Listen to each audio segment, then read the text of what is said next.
afternoon, ladies and gentlemen. Here we go.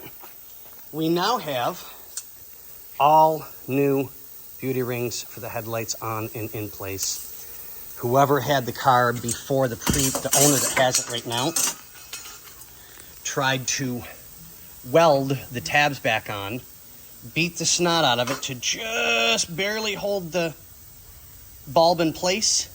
And when I touched it to put the new headlight in, it just fell apart. The other ones are just slap wore out.